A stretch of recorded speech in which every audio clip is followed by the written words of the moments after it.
Namaste, viewers, and a warm welcome to Sojourn with Sangeeta. My name is Sangeeta Venkatesh. I'm a researcher and a documentarian, apart from being your host and co traveler, and as we sojourn together within India and abroad. I hope you enjoyed my last video on the Keoladeo Bird Sanctuary in Bharatpur. So, before we set out from Bharatpur to Jaipur, our journey had an interesting stop. One that led us straight into a forgotten world of kings, battles, marble pavilions, and a 7-foot Hanuman idol with a story that will pique your interest. Welcome to Deeg Palace, the royal secret of Bharatpur that many travelers could possibly miss. But trust me, you'll want to stay with me till the end. So our trail began at Keoladeo Bird Sanctuary in Bharatpur, with egrets, painted storks, pin-tailed ducks, a thriving wetland that needs to be visited. But as we drove 34 kilometers towards a town known as Deeg, the vibe completely changed. This isn't just another stop. This is a place mentioned in the Skanda Purana as Dirgha or Dirghapura, and that's where the story gets interesting. After Aurangzeb's death in 1707, chaos spread across North India.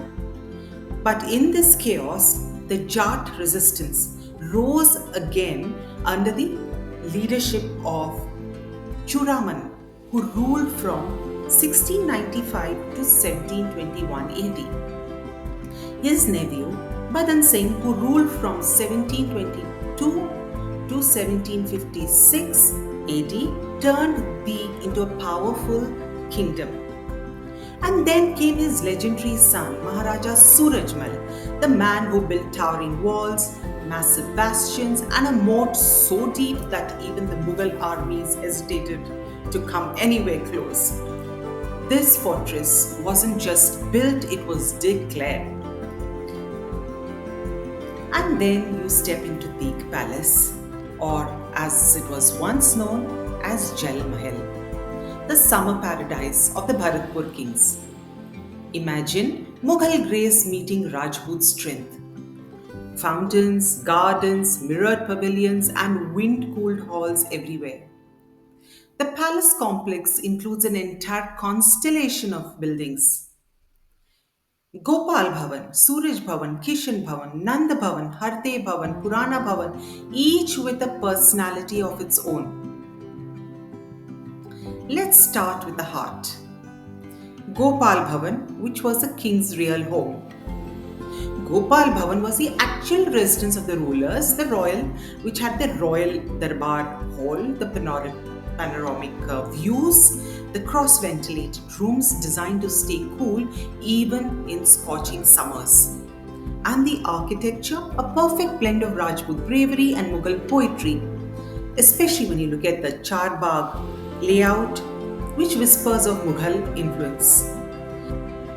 This floor is made from the mixture of rice, dal, there is shell, and it was pulverized and cast into tiles. And all the glasses are Belgian glasses. Right behind is something which I'd never expected. Hidden in a quiet corner, there stands a temple with a 7-foot Hanuman idol carved from a single agate stone which was actually brought from Afghanistan. And this idol is a masterpiece. And it shows Hanuman lifting the Sanjeevani mountain. It shows Rama and Lakshmana on his shoulders. Then it also shows Lankini, the guardian of Lanka, crushed beneath his feet. The veins carved are so realistic that they look alive. And there is even a mark of the arrow which Rama Lakshmana's other brother Bharata once shot by mistake. So there are 5 stories and 1 sculpture, whole epic in stone. Next, we reach the famous marble swing which people call the Noor Jahan Jhula.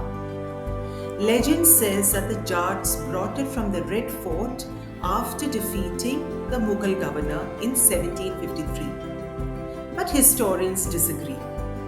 Was it really Noor Jahan's? Or just a symbol of Jat victory over Mughal power? Whatever the truth, the swing stands boldly, a silent reminder of a time when Jats took over the Mughal throne. Then comes the Suraj Bhavan, the only marble structure in the entire complex. Some say that it was a madarsa in Agra which was brought here piece by piece. In a world which was without any QR codes, every stone was numbered by hand and reassembled. Amazing, isn't it? Inside the Pietra Dura, the colored stone inlay work.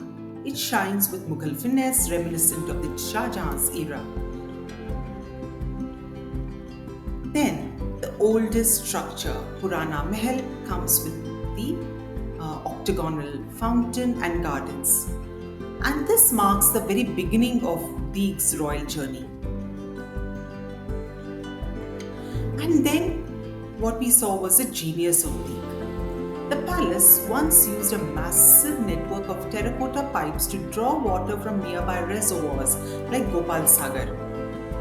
This system powered over 500 fountains, created fake rain and even artificial thunder during royal celebrations.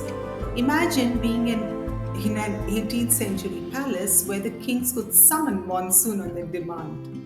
Well, that's Deeg for you. At this stage, before we continue, I'd like to remind you about my book, The Kolar Chronicles, tracing its history and temples, available on Amazon and Kindle. As you flip through the pages of Kolar Chronicles, I hope it will be your companion that will attempt to give you some insights and reflections. It is also an invitation to step out and savor the richness of Karnataka and also understand its history. So join me as I take you to some noteworthy places in Kolar and Mulbagal regions of Karnataka. These trips were done over a few weekends and I've structured the chapters so that you can plan your trips accordingly. Thank you. So back to the Deeg Palace. So after Maharaja Suraj Mal's death in 1763, Deeg slowly faded, unfortunately. But it was much later restored by the Archaeological Survey of India. The palace remained inhabited till the 1970s and today it stands as a preserved treasure of creative engineering and architectural brilliance. So, Deeg Palace isn't just another monument, it's an entire world of stories waiting to be uncovered. So, if you ever visit Bharatpur or Jaipur, don't skip this gem. So, if you enjoyed this journey through time, do like, comment, and share, and tell me which part surprised you the most. And don't forget to subscribe for more hidden histories and heritage trails. Thank you for watching and being my co traveler in this journey. Namaste.